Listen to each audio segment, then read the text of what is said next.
আপনারা হাসিনা হয়ে উঠছেন, আমরা আবু সাঈদের উত্তরসূরিরা বেঁচে থাকতে আমরা তা হতে দিব না।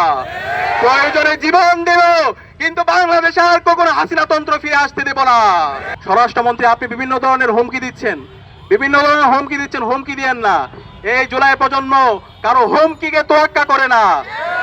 ঢাকা বিশ্ববিদ্যালয়ের শিক্ষার্থীর উপর এবং সাংবাদিকদের উপর এই সোহরাওয়ার্দী উদ্যানে পুলিশ হামলা করেছে।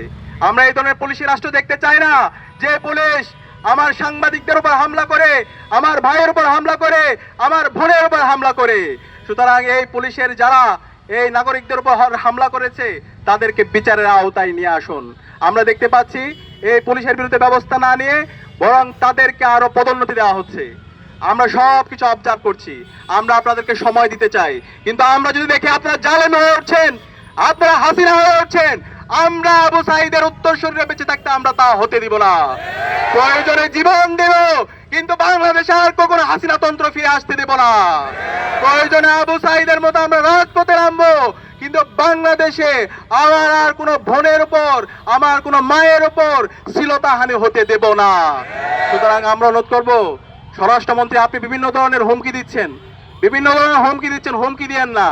এই জুলাই প্রজন্ম কারো হুমকিকে তোয়াক্কা করে না। সানশাইন আটা ময়দা সুজি, ভালোবাসায় তৈরি। আমরা দেখতে পেয়েছি এই ঢাকা বিশ্ববিদ্যালয়ে 15 জুলাই খুনি হাসিনা এবং তার দূষররা, নিষিদ্ধ ছাত্রলীগ আমাদের বোনদের উপর হামলা করেছিল।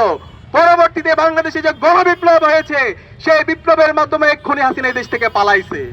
সুতরাং সাবধান করছি, আর কোন আমার মা বোনদের উপর যদি হামলা হয়, আমার মা বোনদেরকে যদি বিভক্ত করে হুমকি দেওয়া হয়, আর কোনো যদি দর্শন হয়, দর্শনের পর যদি বিচার না হয়, তাহলে আমরা আবার রাজপথে নেমে আমরা গণপ্রতিরোধ গড়ে তুলবো ইনশাআল্লাহ। সুতরাং আপনাদেরকে অনুরোধ করবো, বাংলাদেশের ছাত্র সমাজকে অনুরোধ করবো, সবাইকে সজাগ থাকতে হবে।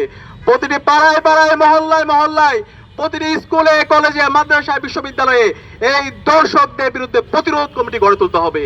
দর্শকদের যেখানে পাওয়া যাবে তাদেরকে ধরে থানায় দিতে হবে, তাদেরকে প্রকাশ্যে বিচারের আওতায় নিয়ে আসতে হবে। ইনশাআল্লাহ আমরা জুলাই প্রজন্ম ঐক্যবদ্ধভাবে বাংলাদেশে ইনসাফ কায়েম করব। শহীদ ওসমান হাদি আমাদেরকে যে লড়াই দেখে গেছে, যে আজাদির লড়াই, ইনসাফের লড়াই, ভারতীয় আধিপত্যবাদের বিরুদ্ধে লড়াই, আমার মা বোনদের অধিকার রক্ষার লড়াই, সেই লড়াই আমরা জারি রাখবো ইনশাআল্লাহ।